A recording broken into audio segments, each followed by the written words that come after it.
Let's go to a place where most people, anybody in the media will say we never go to, and that is to take on the Republicans themselves. The smugness of the Republicans thinking that they can just pass some bogus, resolution in Congress saying we are so against the government health care, but then they'll fund government health care.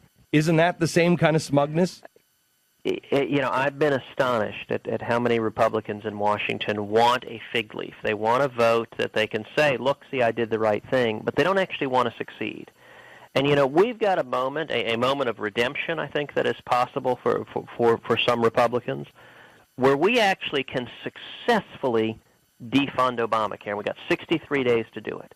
And the reason is the continuing resolution, which funds the federal government, expires on September 30th. And I have publicly said, along with Senator Mike Lee and Marco Rubio and a number of others, that under no circumstances will I vote for a continuing resolution that funds even one single penny of Obamacare. If we can get 41 Republicans in the Senate or 218 Republicans in the House to stand up and stand for principle and say, no, we will not fund Obamacare, we can shut it down in 63 days. Okay, I want you to call your senator. The switchboard of the Capitol is 202-224-3121, 202-224-3121.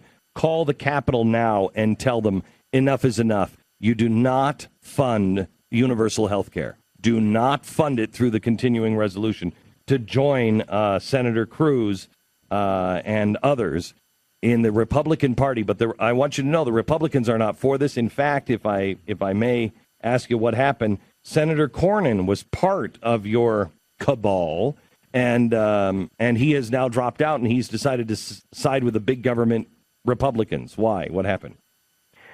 Well, I'll let other senators speak for themselves. I'm not going to put words in anyone's mouth. What I can tell you is there are a lot of Republicans in Washington who are scared. They're scared of being beaten up politically, because the way this will play out is the House of Representatives, I believe, should start by passing a continuing resolution that funds the entire federal government except for Obamacare, and that explicitly prohibits funding Obamacare. The next step, we've seen this play before, is that Harry Reid and President Obama will scream at the top of their lungs, the evil, mean, nasty Republicans are trying to shut down the federal government. And that's when we need to respond and say no. We need to stand together and say no. We have voted to fund the federal government. We want to keep the federal government open. Why is President Obama threatening and trying to shut down the federal government in order to force Obamacare down the people's throats, particularly when it isn't working, when its lead Senate author, Democrat Max Baucus, called it a huge train wreck, when Obama himself has given waivers to major corporations? Why don't the American people get the same waivers he's willing to give huge companies? If we stand together, that's how we win this fight. But right now, at this instant, we don't have enough Republicans standing together. We got 63 days to do that.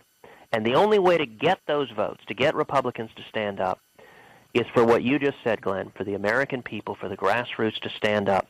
We've launched a national website, don'tfundit.com, don'tfundit.com. We're getting people from all over the country to sign a national petition saying, do not spend one more penny funding Obamacare. And people need to call, as you just said, their senators and their House members and say, do not fund Obamacare, stand for principle, and do it now. What are the odds of this? What are the chances that this actually happens, Ted?